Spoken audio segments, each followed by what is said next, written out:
रोजगार मेळाव्याचं आयोजन करण्यात आलेलं आहे, या प्रसंगी आपण उपस्थित आहात, काय सांगाल?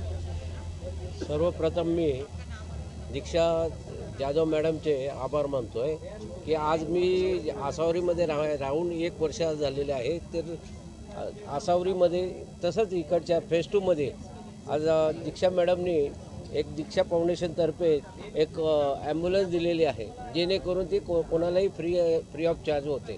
तसंच गेल्या आठवड्यात मेडिकल कॅम्प राबवलेला, त्यावेळेला 700 ते 800 लोकांनी त्याचा फायदा घेतलेला होता. आज हा रोजगार मेळावा आयोजित केला आहे. तरी आत्तापर्यंत नाही म्हटलं तर 200 ते 250 लोकांनी त्याच्यात सहभागी झालेले आहेत.